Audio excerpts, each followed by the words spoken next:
I'm not yet 30, but I probably spent 15 years of my life tracking calories off and on. I've tracked through weight loss and regain, and I can't rattle off the pros and cons of restricted calorie diet or shut your ear off about the benefits of setting your daily calorie target a bit higher.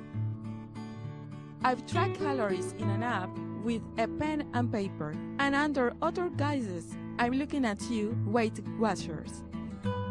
Last summer, shortly after I publicly declared my renewed efforts to lose weight, I decided to give calorie counting another go, and ended up lasting about 4 months' time before once again jumping ship.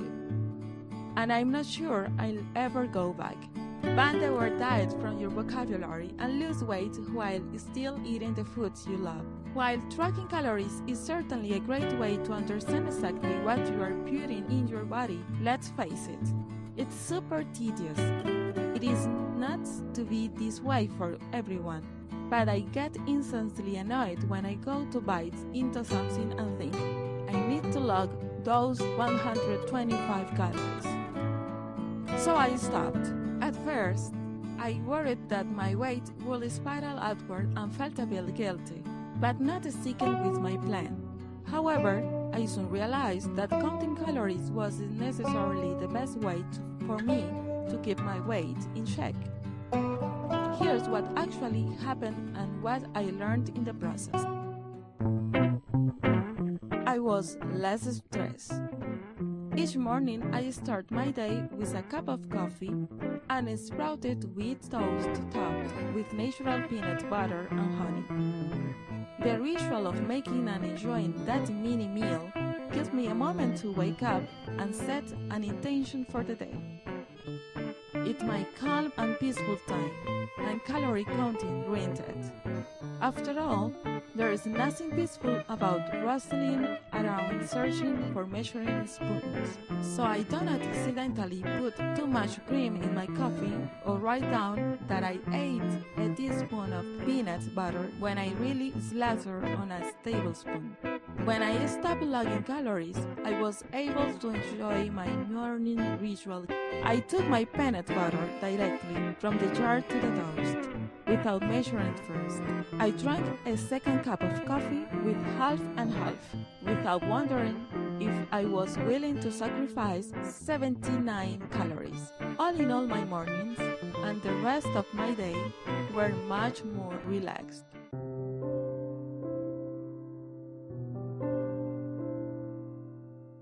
I ate more whole food. When I was counting calories, I was so focused on the numbers that I counted to be bothered to pay much attention to things like vitamins, proteins, and fibers. It was all about the bottom line, my calorie intake for the day, and I assumed I could eat whatever I wanted within those constraints. If a quarter cup of ice cream had the same calories as an apple, you can guess which one I opted for. Of course, I know very well that ice cream and apples aren't equally nutritious. Once I let go of counting calories, I was more apt to consider how particular foods will or wouldn't fool my body. The result was that I ended up eating more real food and less processed junk. When I got to munches between meals, I'd eat an apple, or maybe a few shrimps, or a piece of chicken with a little hummus, if I was really hungry. I enjoyed treats more. Grocery stores are full of products that had been altered and marked to attract a calorie-counting crowd. Almost anyone who has counted calories has bought 100-calorie packs of their favorite snacks, whether that is cookies or pretzels.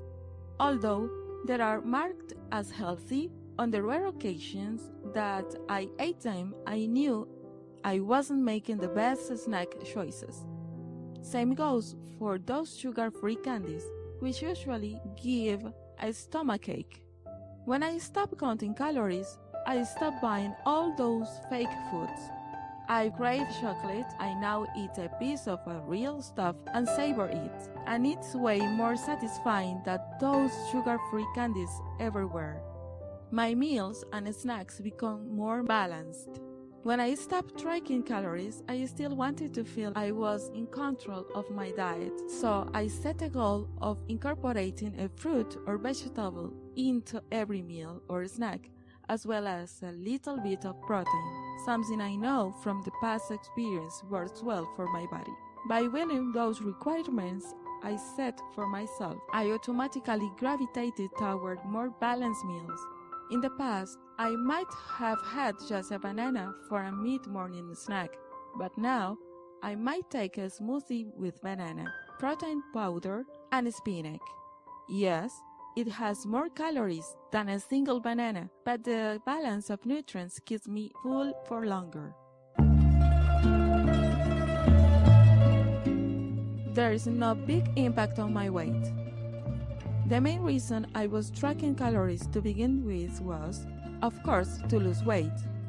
What would happen when I stopped? The answer? Not a whole lot.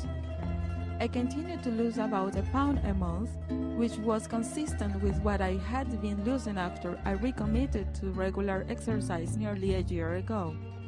For me, tracking calories turned out to be a lot of extra work with not a lot of payoff. That said, you can't just eat whatever you want and not expect your weight loss efforts to suffer. I still occasionally log my food intake for the day. I don't count calories, but about once a week I keep a tally of what I'm eating just to stay mindful about what I'm putting in my mouth. I initially tried doing this every day, but it turned out to be almost as tedious as tracking calories. Tracking calories isn't a bad thing to do, and it may be crucial for some people, but I really think the most important thing I can do is focus on good nutrition and eating intuitively. Example, eating healthy food when I'm hungry and stopping when I'm full. After all, any kind of tracking may be useful in short term, but who really wants to scrutinize their diet that closely forever? I know I don't.